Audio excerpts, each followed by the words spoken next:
Hi, I'm here with a reading and analysis of Stevie Smith's poem, Thoughts About the Person from Porlock. Uh, Stevie Smith is always known with the adjective eccentric. If you check the remarks on here, reviews written on her poems and a character, you see that the adjective eccentric had been used a lot by her critics. One reason is that she finds new twists on old stories, and now in Thoughts About a Person from Porlock, she's doing such a kind of weird, eccentric thing. She's playing with the idea of the story behind Coleridge's famous poem Kubla Khan. Um, in order to understand this poem or to understand what is the significance of the person from Porlock, it's better for you to check up or to review the content of Coleridge's Kubla Khan, and you can find my explanation is actually in one of my videos.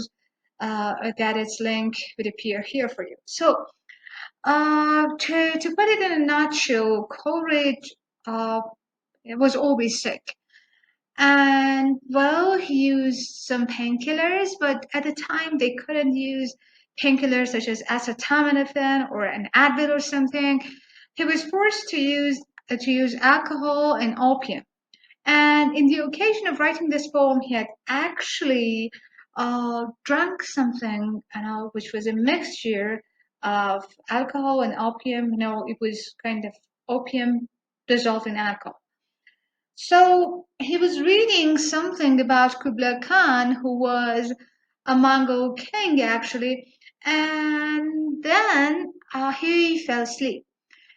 And in his dreams, he saw a poem, but the poem was appearing to him like, like I don't know, like real objects. So instead of words on the page, he could see objects or the 3D performance of the images of the poem, something like that. Anyway, he calls it a profound sleep, but we may call it a hallucination or something. Anyway, Coleridge, after getting up, he started to write his dream into a poem, and he was doing it in a successful kind of speedy way. All of a sudden, a person from Porlock knock knock at his door, and then he was disturbed. When he came back, he could not continue writing. So the poem became a fragment, and then he added another fragment about an Abyssinian maid with a musical instrument in her hand, and something like that. Coleridge didn't consider the poem as a success, by the way, and he didn't publish it actually in 1797, at the time that the poem was inspired to him somehow. It was published in 1818 because Lord Byron requested him to do so, and he said, "Okay, it's not a poem actually, but for the psychological sake of it, okay, I would just publish my poem." Here, Stevie Smith plays with the idea of the person from Porlock. The person from Porlock here is used metaphorically, and it symbolizes someone who interrupts you from your overthinking. Stevie Smith was suffering from depression and, of course, some overthinking procedures, so she needed a person from Porlock.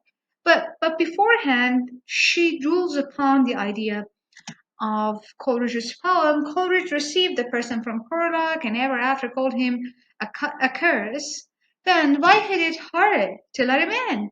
He would have it in the house. So she thinks that Coleridge had intentionally opened the door, uh, and then she explains why. It was not right of Coleridge, in fact, it was wrong, but often we all do wrong. As the truth is, I think, it was already stuck with Kubla Khan. So she thinks that Coleridge had fostered or feigned the story, the fake story of a person from Porlock who had intruded into the process of writing or the composition of the poem, and then uh, he wanted to cover up or bring an excuse because he was actually stuck in writing of the poem. He could not continue it because his dream had a length and a breadth and an expanse. So it was his dream, and his dream went out like this, like the lines which were written in the poem, and he could not pass the limit. In this picture, you can see Coleridge's description of Xanadu, where Kubla Khan had decreed a pleasure dome. I'm using the words from Coleridge's Kubla Khan to be built, and then it was such a place, and Coleridge was imagining all these natural scenery in the poem. But anyway, she thinks that Coleridge could imagine just this picture, not something beyond that. And he could not continue writing the poem, so he brought forth the idea of the person from Porlock.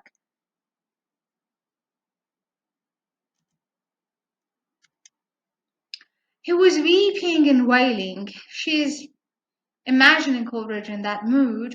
I'm finished, finished. I shall never write another word of it.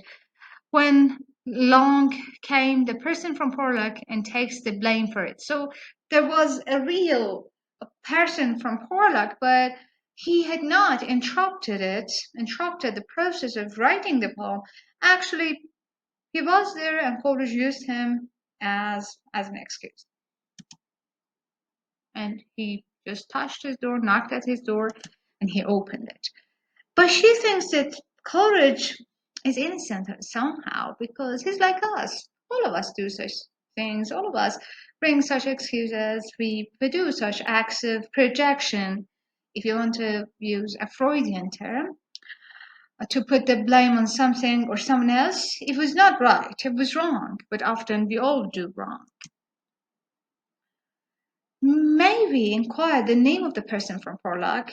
And then she thinks about justifications, that if there was a real person from Porlock who had interrupted the writing of such a great poem, therefore there should have been a name for that person. What person? Did you know? So she thinks that if Coleridge wanted to actually talk about the real incident, he would have used the name of the real person, because it would have become more real, or more true. We could believe it easier. He lived at the bottom of Porlock Hill.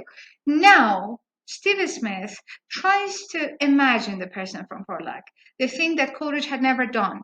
Coleridge just uses the expression the person from Porlock, but Steve Smith tries to go beyond that surface. She's trying to introduce that person. He lived at these are her imaginations, of course.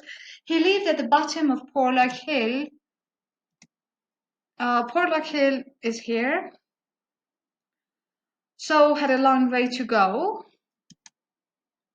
He wasn't much in the social sense. He was not actually a person from Porlock because he originally belonged to other places.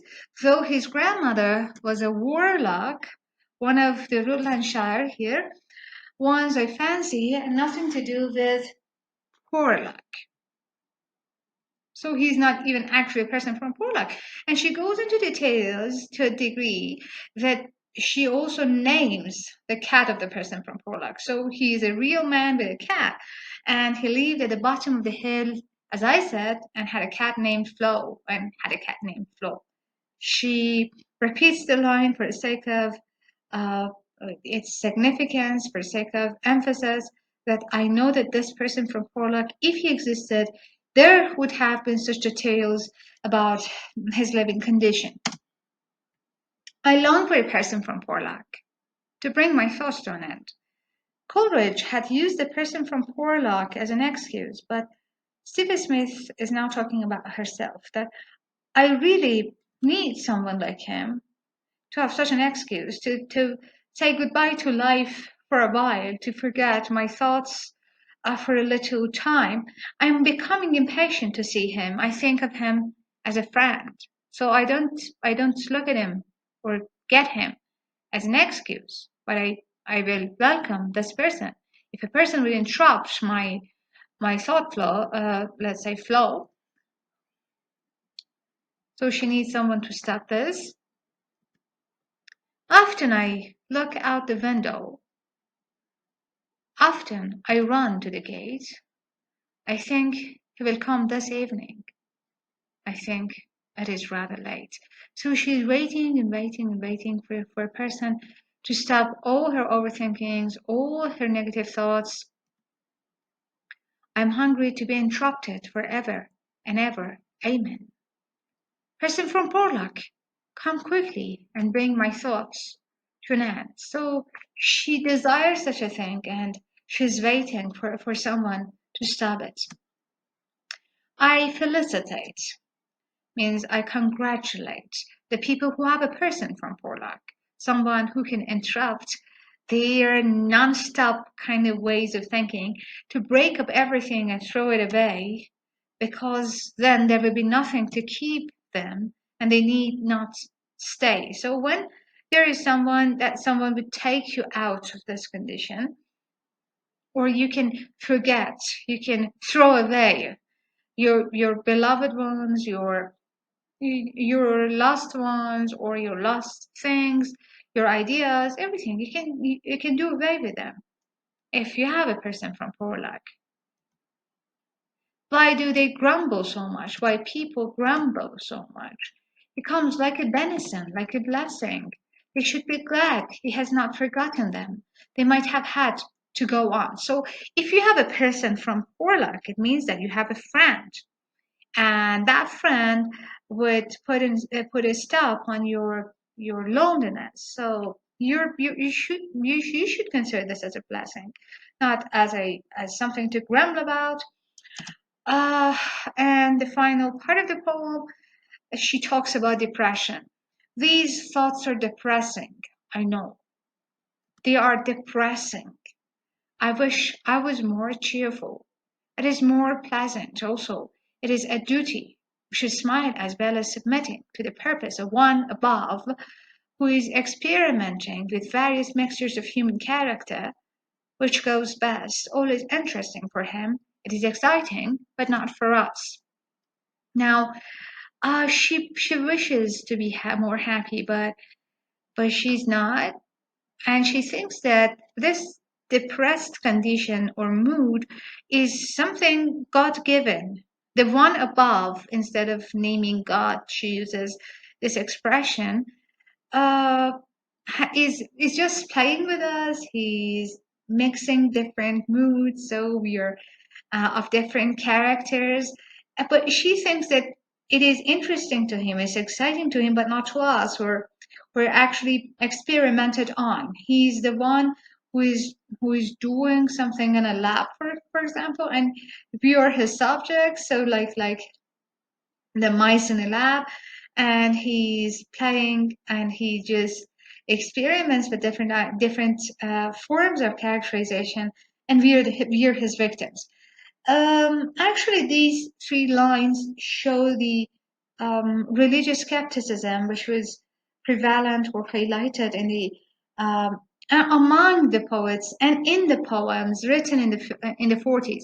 One reason for this skepticism can be the World War, especially the Second World War, that the hopes of mankind were shown to be shallow and destroyed. So they had hope for God, to God, that God would turn things to the right position, right place. But God didn't do anything. Their prayers went nowhere. So the people become more skeptical about religion and the church, and this is shown in the poems of poets of the 40th generation, like Stevie Smith. There I go again. Smile, smile, and get some work to do. Then you will be practically unconscious without positively having to go. So if you have thoughts about suicide, for example, you can engage yourself in something so that you forget about it. This is the only way. Maybe no person from Porlock would come. She prayed in one part of the poem, and she used the expression "Amen." It seems that now she's lost hope, and she disagrees somehow with what she had talked about already in the poem, and here she says it's it's all upon you. It's up to you. Do something and forget about all the difficulties which push you towards suicide or something like that. She had some suicide attempts herself, so uh, she sometimes talks about it in her poem. So this was my explanation, and I hope you've enjoyed it.